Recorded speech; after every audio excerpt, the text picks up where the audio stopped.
the books used to research my experience traveling to Venus.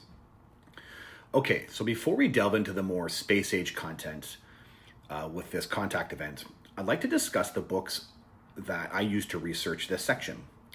It was actually great fun researching people who have claimed to visit Venus, interact with Venusians, or claim to be from Venus. Like Omnek Onek in her book From Venus I Came, Autobiography of an Extraterrestrial. She recounts her claim of being born on the astral plane of Venus and her subsequent arrival on Earth in 1955. She claims to have been given a physical body and transported to Earth as a 7-year-old, taking the place of a girl who had died in a bus accident. The honest truth is, it was expressed too broadly and too general for my liking. So I can't really say if I believe or don't believe her account. It's just that the information was not laid out the way I'd prefer for this type of research for this video. There was also an interesting account from the wife of the former Japanese Prime Minister Yuki Hatuyama. She claimed to have traveled to Venus via a UFO while her soul was separated from her body. She recounted this experience in her book, Very Strange Things I've Encountered. While I never bought the book, I wanted to note that her story exists. Both of these accounts refer to the astral dimension in their connection to Venus, which is very interesting. Now, the most famous Venusian book, I think, are both George Adamski's The Flying Saucers Have Landed, 1953, in which he details meeting a Venusian in the Colorado desert, and Inside the Flying Saucers, 1955, in which he claims he was taken into a craft and experienced life on a Venusian mothership. Also included should be Stranger at the Pentagon, 1967, the story of a Venusian who stayed at the Pentagon for several years, as told by Frank Stranges. Now, firsthand, I am not inclined to believe any of these cases. If I read the books independently of being a contactee myself, I would not believe them. Adamski's photos are too unrealistic, and Stranger at the Pentagon had a clear religious theme. But when you dig a bit further, George Adamski had many first-hand eyewitnesses, both with the Venusians and with seeing the UFOs. Such as on February 26, 1965, when Adamski was staying with Madeleine Rotifer, who witnessed the Venusians firsthand and saw the UFO flying low in the sky, as she described to the news media. And as bizarre as Frank Strange's story, Stranger at the Pentagon, is, it hasn't been debunked to the extent that I'd like. There are clear photos of individuals who Frank claims are Venusians, and to this day, these haven't been debunked. Someone should be able to identify who these people are by now, if these were fakes. Plus, Valiant Thor interacted with many different people, and my friend Ian Halling, who worked with Linda Moulton Howe, whose judgment I trust, believes the claim of a woman who says she has met Valiant Thor. So when you dig a bit deeper into these stories, it's true that they're all very, very interesting. But I didn't expect to find a clear link between my own story of visiting Venus and those who have met Venusians. I was definitely startled by the similarities, which I'll all get into. The other book I used was Alec Newell's Coevolution, the true story of a man taken for 10 days to an extraterrestrial civilization. And this is because he goes to an alien city. Though, no, it's not on Venus, it appears he interacted with similar or the same species as my own entities. I deduced this from the dimension they explained they originate from, which is extremely similar to what I was shown, seeming beyond coincidence. And when combined with the previous mentioned books, it added breadth to the research. The space base. So to start, George Adamski reported he went to a massive black base outside Earth's atmosphere, not unsimilar to my own. Fascinating, I peered out through the portholes. There below, I was able to make out a gigantic black shadow motionless beneath us. As we came nearer, its huge bulk seemed to stretch away, almost out of sight, and I could see its vast sides curving outward and downward. I was not astonished when my companion told me that she was about 150 feet in diameter and close to 2,000 feet in length. He reports a long mothership, while I report a tall base, but both are extremely large and black. Inside, he experienced a massive hangar with rows of crafts. From this platform, I had time to notice that our scout craft had stopped just before reaching a junction in the rails, which we had come, and ran astern to a huge hangar or storage deck, in which I could see several identical scout ships lined up on the rails. Flying the craft to Venus. Now, in terms of myself being given access to flying the craft or visit the city on Venus, Alec Newell had a personal musing about why he was given more information from the entities. I'm not sure if it was my cooperative participation in this test or simply the results that seemed to spark my hosts into giving me new and additional information, for it must have meant either they trusted me or considered I was intelligent enough to assimilate new material. I really liked this quote because I related to it. As the entities continued to give me more knowledge and experiences, I realized that it was happening because of my compliance. If I went along with what they wanted, they gave me more experiences, which just made me feel lucky in the moment. On the disc shape. Desmond Leslie refers to the first official sighting of a landed disc-shaped craft with humanoid alien occupants, occurring in 1952 in Russia. Link, then, is the first of our race publicly to announce setting eyes on the men who pilot the most common category of flying saucer, the disc with central cabin. He swears he had never heard of saucers till his escape, and had thought all along he had seen a new Russian weapon land 4 miles inside the Eastern Zone. What's strange about this comment, in light of my own experiences with non-human intelligence, is that the only time I see disc-shaped crafts with central cabins is also related to human-looking aliens, specifically the 8th and 12th contact events. This is a very strange synchronicity, a corroboration that simply gives validity to the events. On hand panels. Grant Cameron has a great book, UFO Sky Pilots, in which he recounts a variety of contactee reports of flying craft. The methods of craft control vary widely, from touching a ball in the craft center to wearing a headpiece. But in his information, I had a corroboration regarding Venusians using hand panels to fly crafts. The first account of UFOs using hand panels came from Colonel Corso. One of the other claims Corso made was that hand panels were touched, which flew the craft. This is supported in a way by some 6-finger panels related to the infamous 1995 alien autopsy film. Timothy Good reported that he talked to one of the early contactees and had been told a similar thing. Desmond Leslie, co-author of Flying Saucers Have Landed, written with George Adamski, the American contactee, told me that in the early 1960s, Adamski had revealed to him in strict confidence that the spacecraft he flew in was operated by mental control. It was a small platinum gadget fixed to the forehead, said Desmond. George drew for my children pictures of these handprint things, similar to those described in Corso's book. So not revealed by Adamski in his book, but mentioned privately to Desmond Leslie, that with the Venusians, Adamski had witnessed hand panels to fly the craft, just like I used. Feeling no acceleration. At this point, it's almost well known that the internals of non-human intelligence craft experience no G-force, just as I experienced.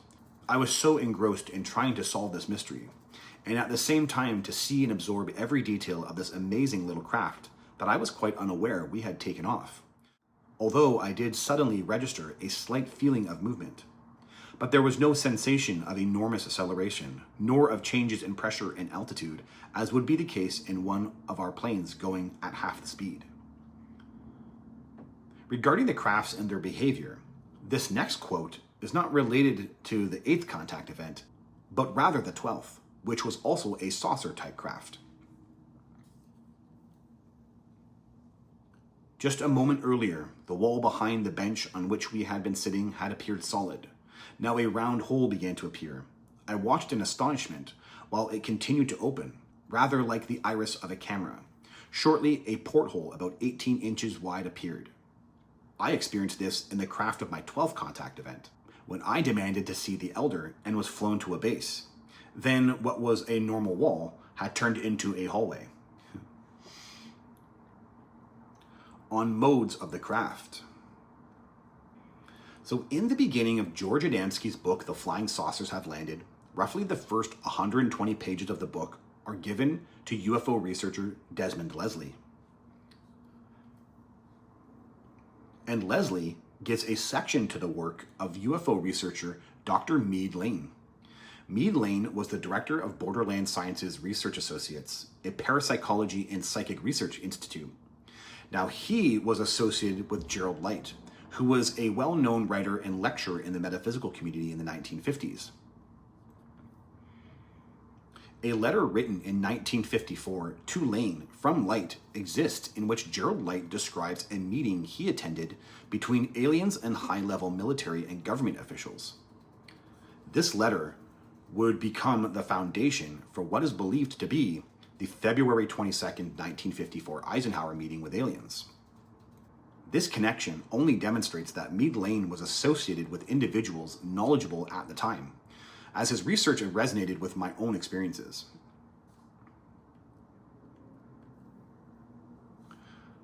On how the anti-gravity propulsion of a UFO works from the research of Dr. Meade Lane. One piece of mechanism produces a cone-shaped electrical field which diverts the gravity around the craft, much as an umbrella diverts rain, thus canceling most of the weight. It is quite common to use this diversion field while in flight, in order to reduce the effective mass of the craft, thus making it very maneuverable, and reducing the amount of power required to maintain flight. This field will, under certain conditions, produce a corona discharge, which will give the craft the appearance of being surrounded by a luminous or fiery envelope. A similar corona is quite common also on craft using the electromagnetic form of propulsion. This hasn't just been corroborated by both Bob Lazar and Lou Elizondo. I've personally witnessed it and captured it on camera. This accurate description of how the craft operates, written in 1953, only adds credibility to his descriptions of the two different drives the craft can be placed in, both of which I experienced in the 8th contact event. Electromagnetic drive operates by cutting the natural magnetic lines of force produced by a planetary body, and can only be used relatively near the surface of some planet or celestial body. When used at low altitude, it has the effect of blanking out radio apparatuses and causing variations in magnetic compasses and other magnetic apparatuses in the vicinity. There are several cases on record of radio fade-outs at the same time as saucers were seen in the area. Sometimes they had the effect of cutting out the electrical components of aircraft, while engines stopped until the saucer had passed. Primary drive is true space drive, and although it can be used on a planet, it is ordinarily used only when it is desired to travel at a very high rate of speed for a long distance. Control mechanism in the craft is placed in synchronous frequency with the universal energy flows which exist in all space, but slightly out of phase with them.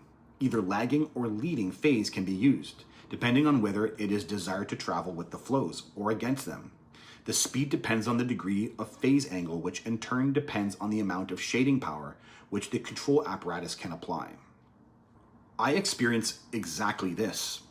I drive the craft in two different modes. During the 8th contact event, I have hand panels out in space. During the 22nd contact event, I use a joystick, which I describe as flying on a road in the sky. But further, those two modes are visible here in the 8th contact event alone. The means I used to travel to Venus involved instantaneous flight to locations I focused my attention on that was visible on the screen in empty space. So, primary drive. Then, when the Venusian takes control in the upper atmosphere to fly down into Venus, there is seamless, continued flight. Electromagnetic drive. If these corroborations weren't enough, on November 22nd, 2020, I first went public with this contact, presenting it to a local UFO group, Vancouver UFO. It was there that I put forward a huge cooperation, which proved to me that I had indeed been to Venus, which I'll play right here. Okay, so I test myself everywhere with this stuff. I find every way to test myself. If I get something wrong, I admit it, but I definitely need to share when I get right. So something is really easy to put together here.